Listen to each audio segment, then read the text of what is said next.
Halo, assalamualaikum warahmatullahi wabarakatuh. Selamat siang ya, atau selamat sore ya buat teman-teman semuanya. Khususnya yang selalu menantikan video terbaru, updatean terbaru dari channel Solusi.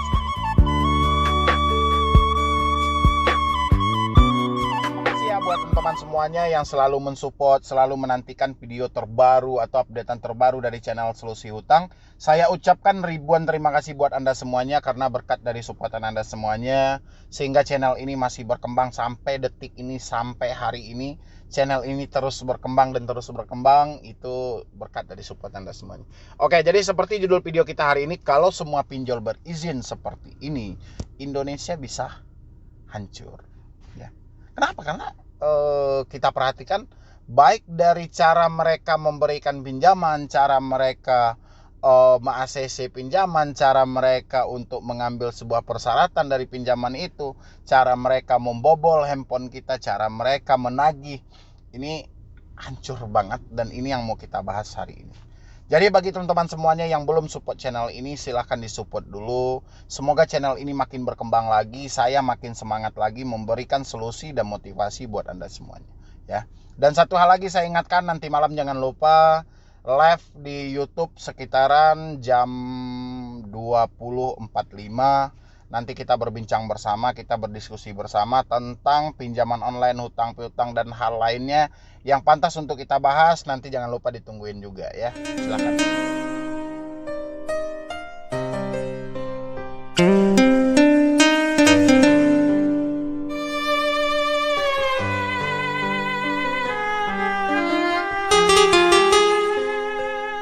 Jadi kalau semua pinjol berizin, kita dibiarkan seperti ini Indonesia bisa hancur ini. Ya. Saya perhatikan itu baik dari pinjol yang terdaftar di OJK, baik dari pinjol yang telah terverifikasi, bahkan pinjol sebuah perusahaan yang besar sekalipun juga ikut-ikutan seperti ilegal. Ya. Tapi sayangnya sampai detik ini tidak ada tanggapan sama sekali. Ya, yang membingungkan kita ini gitu loh. Apakah semua fintech yang ada di Indonesia ini cuman diberikan verifikasi atau diberikan sertifikasi, diberikan izin tapi tidak dipantau ulang? Apakah seperti itu? Ya. Saya yakin di OJK sendiri itu berapa banyak pengaduan yang masuk, laporan yang masuk, tapi sampai detik ini tidak jelas diarahkan kemana. Makanya saya bilangin, ini kalau dibiarkan hal ini terjadi seperti ini tanpa ada perpanjangan tangan dari pihak-pihak yang bisa mengatur dari segi perbankan, Indonesia akan menjadi negara yang hancur akan pinjaman online. Kenapa? Karena masih minimnya informasi dari masyarakat tentang berbasis finansial teknologi. Ya. Dan tahu kalau Indonesia, ya, itu sebagian besar masyarakatnya masih baru mengetahui segi Android, ya, dan mereka belum tahu kayak mana penggunaan yang bijak, kayak mana ini segala macamnya mereka belum tahu. Dan sebagian besar juga sudah ada yang mengetahui, sebagian besar belum. Dan ini dimanfaatkan oleh para mafia pinjaman online. Mereka memanfaatkan bahwa orang Indonesia paling malas membaca, paling malas memahami, dan mereka tahu watak orang Indonesia itu adalah minjem. Dan ini tidak diatur. Ya, ini tidak ada yang ngatur.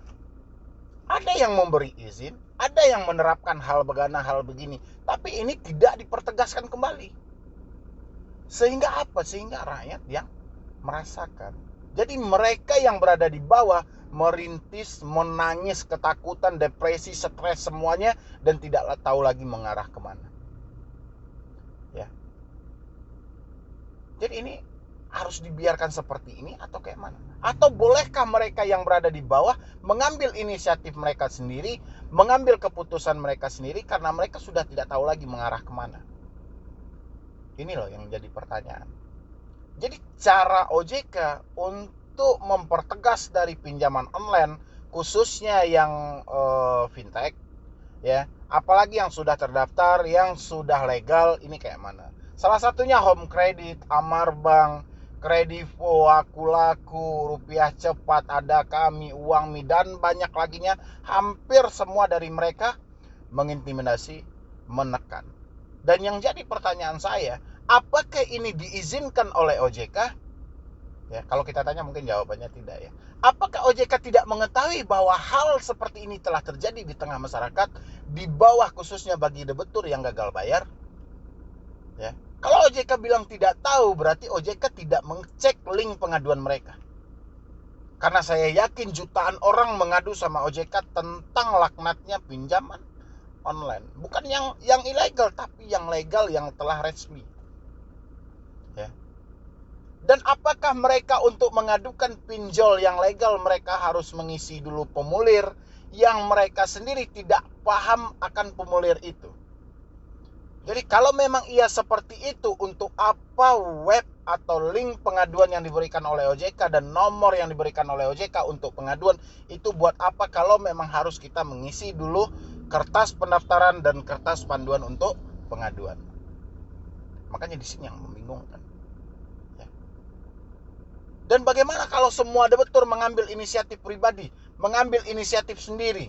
Mereka menghentikan pembayaran sesuai dengan poin yang dijelaskan oleh OJK. 7 poin ciri-ciri pinjol ilegal. Tapi bukan di pinjol ilegal yang mereka temukan, tapi di pinjol legal. Ya.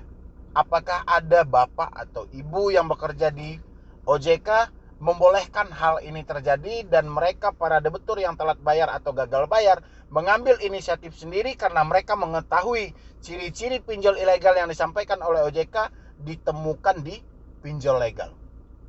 Jadi ini seakan ngambang. Ya. Jadi informasi yang seperti ini informasi yang cukup membingungkan. Jadi kita ngambil suatu keputusan dengan hal yang seperti itu berdasarkan dengan kebijakan atau ciri-ciri yang disampaikan oleh OJK, ini takutnya salah. Jadi mereka ini harusnya kemana gitu. Dan apakah kita biarkan pinjaman online yang selalu merajalela untuk menekan rakyat yang di bawah? Atau mereka yang meminjam di aplikasi online ditekan habis-habisan, diperas habis-habisan, apakah kita mengizinkan gitu?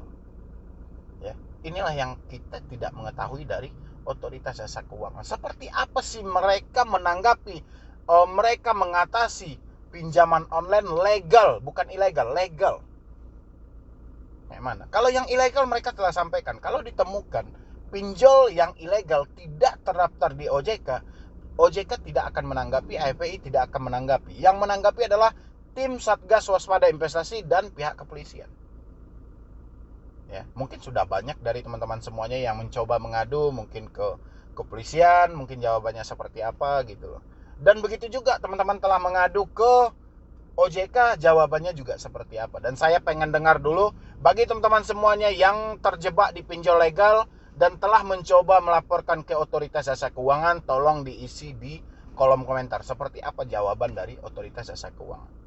Kita pengen lihat dulu seperti apa sih tanggapan mereka, karena mereka lah yang mengatur, mereka lah yang berhak untuk mempertegas segi perbankan yang ada di Indonesia. Ya. Bukan penyaluran yang begana, yang begini, penyaluran yang ini, bukan itu. PR pinjaman online sejak dulu sampai sekarang belum teratasi. Dan belum jelas arah dari pinjaman online ini kemana. Dan entah apa manfaatnya, entah apa tujuan, entah apa visi misi dari OJK memberikan legalitas kepada pinjol yang terdaftar. Ini belum jelas. Kalau sekedar untuk memeras mungkin boleh. Sekedar untuk menekan rakyat yang di bawah mungkin iya. Dan saya yakin jutaan orang saat ini menangis gara-gara pinjaman online. Dan saya pengen dengar cerita dari teman-teman semuanya yang telah mengadukan pinjol yang terdaftar ke OJK. Coba diisi di kolom komentar. Semuanya yang terjebak, baik di home credit, multiguna, pinjaman online berbasis ini segala macam, pokoknya silahkan ditulis di kolom komentar. Seperti apa sih tanggapan dari OJK ketika Anda melaporkan pinjaman online yang berbasis pinjaman online yang sudah terdaftar atau yang legal atau yang sudah resmi dari otoritas jasa keuangan. Biar kita tahu gitu. Ya, silakan diisi di kolom komentar. Dan bagaimana Bang, hari ini Bang saya sudah tidak mampu lagi Bang. Kalau memang sudah tidak mampu, menyatakan sudah tidak mampu, persiapkan diri Anda untuk risikonya. Apapun itu risiko yang akan ditetapkan oleh pinjaman online, persiapkan diri Anda. Tetap Anda berusaha untuk memenuhi kebutuhan hidup Anda, tetap Anda berjuang untuk mencari rezeki Anda, jangan berhenti gara-gara stres dan depresi. Ya. Soal hutang memang kita bayar, tapi kalau kondisi uang sudah tidak memungkinkan, kayak mana Anda akan membayar kalau posisi otak Anda panik dan stres? Makanya berusaha dulu, abaikan ini dulu. Yang penting persiapkan diri Anda untuk risikonya apapun itu. Ya. Yang penting kita tidak boleh egois, karena saya perhatikan banyak yang egois, banyak yang tidak terima, banyak yang aneh-aneh dalam pikirannya gitu loh. Kalau memang sudah tidak mampu, persiapkan diri Anda. Makanya lebih baik kita malu sesat daripada kita hancur selamanya. Karena kalau tidak keputusan dari diri Anda, tidak ada lagi tempat mengadu Anda mau mengarah kemana. Ya, mungkin untuk hari ini cuma itu dulu yang dapat saya sampaikan. Terlebih dan terkurangnya saya mohon maaf. Nanti buat teman-teman semuanya yang mau konsultasi atau diskusi sama tim saya, silahkan di nomor yang ada di deskripsi. Atau Anda juga mau japri pribadi sama saya di Instagram juga boleh, tapi dengan pertanyaan yang belum pernah saya bahas, silahkan di layar Anda itu tertulis.